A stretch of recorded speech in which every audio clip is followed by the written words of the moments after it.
जब मैं कॉलेज से घर जल्दी वापस आई तो मैंने देखा कि माँ के कमरे से कुछ अजीब सी आवाजें आ रही थी।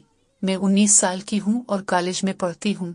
मैं आपको बताऊंगी कि मेरे पापा की मौत के बाद माँ ने कैसे अपना रंग ढंग बदल लिया और फिर जो काम शुरू हुआ वो कभी नहीं रुका और मैं अपनी माँ के बदलते रंग ढंग को देखकर हैरान रह गई। तो चलिए कहानी को शुरू करती हूँ। मेरी माँ का नाम महेश्वरी है। वो 38 साल की एक नहायती खूबसूरत औरत है।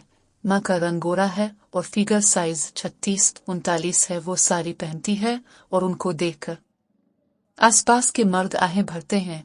हर मर्द मेरी माँ को चाहता है और उनकी मेरी जितनी जवान बेटी होगी ये कोई नहीं कह सकता। माँ की शादी 19 साल की उम्र में पापा से हो गई थी। वो गरीब घर से थी तो उनके घर वालों ने उनकी शादी उनसे काफी बड़े उम्र के आदमी यानी कि मेरे पापा से करवा दी थी। जब माँ और पापा की शादी हुई थी तो पापा 42 साल के थे। फिर माँ पर जवानी चढ़ गई और पापा को बुढ़ापा आ गया। शादी के 1 साल बाद में हो गई। जैसे जैसे मैं बड़ी होने लगी माँ पापा के झगड़े होने लगे। इसकी वजह थी कि मेरे पापा का वो उनका साथ नहीं देता था और वो माँ को खुश नहीं कर पाते थे। माँ पापा से खुश नहीं थी। जब मुझे उनके बारे में पता चला तो समझ आया कि माँ हर बार पापा को सुनाती ही रहती थी कि तुम मुझे खुश नहीं रख पाओगे। मुझे समझ में नहीं आता था कि माँ किस खुशी की बात कर रही थी। फिर एक दिन पापा की हार्ट अटैक से मौत हो गई और हमारे घर में मातम छा गया। पापा की मौत के पहले घर में माँ पापा दादा दादी रहते थे। पापा की मौत के बाद दादा दादी ने हरिद्वार जाकर रहने का फैसला किया।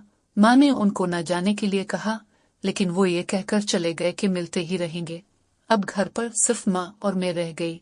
फिर अगले कुछ दिनों में मैंने माँ को बदलते हुए देखा। काफी हद तक उनमें बदला आ गया। पापा और दादा दादी जब थे तो माँ हमेशा साड़ी पहनती थी और बाल बांध कर रखती थी और अपना सर भी ढक कर रखती थी। लेकिन अब माँ साड़ी तो नहीं पहनती थी लेकिन बाल खिले रखने पर लग गई थी और हमेशा टप टॉप बनकर रहने लगी। माँ पहले से ज्यादा ही खूबसूरत लग रही थी क्योंकि माँ अभी जवान थी। फिर एक दिन मैंने कुछ ऐसा देखा जिससे सब बदल गया। मैं हर रोज की तरह सुबह सुबह तैयार होकर कॉलेज चली गई। मेरे घर और कॉलेज के बीच 30 किलोमीटर की दूरी है तो वहां पहुंचने में कम से कम 30 या 40 मिनट लग जाते हैं। अब मैं कॉलेज पहुंची तो पता चला कि कॉलेज बंद था तो मुझे वापस आना पड़ा। फिर मैंने ऑटो लिया और घर के लिए निकल पड़ी। 40 मिनट में मैं घर पहुंची। घर जाके देखा तो बाहर किसी की बाइक खड़ी हुई थी। बाइक पर शर्मा का स्टिकर लगा हुआ था तो मैं समझ गई कि शर्मा अंकल आए होंगे। शर्मा अंकल यानी पापा के बहुत अच्छे दोस्त हैं। वो अक्सर पापा के साथ ड्रिंक करने बैठते थे। फिर मैं अंदर गई तो मुझे हाल में कोई नजर नहीं आया। मुझे लगा अंकल छत पर होंगे, कनेक्शन चेक कर रहे होंगे और माँ किचन में होंगी। ये सोचकर मैं किचन की तरफ गई लेकिन वहां भी कोई नहीं था। जब मैं किचन से बाहर आने लगी तो किचन के दरवाजे पर माँ की गिरी पड़ी थी। मैंने झट से उठा ली और जेब में डाल ली। मुझे लगा कि गलती से वहां गिर गई होगी और अंकल अगर देख लेंगे तो बड़ी बेइज्जती हो जाएगी। ये सोचकर मैंने जेब में डाली थी। फिर मैं माँ के कमरे की तरफ गई। जब मैं कमरे की तरफ पहुंची तो मुझे कुछ आवाज आने लगी। ये किसी की बात करने की आवाज थी। मुझे लगा कि टीवी मम्मी के कमरे में था तो अंकल अंदर सिटिंग कर रहे होंगे। ये सोचकर मैं कमरे के अंदर चली गई लेकिन रूम में एंटर करने से पहले मैं वहीं पर रुक गई क्योंकि जो मैंने देखा वो मैंने कभी सोचा भी नहीं था।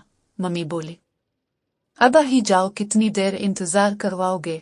तभी कोई मम्मी की तरफ बढ़ा जिसको देखकर मैं हैरान रह गई। मम्मी और अंकल कमरे में दोनों क्या कर रहे थे मैं ये सोच कर दंग रह गई।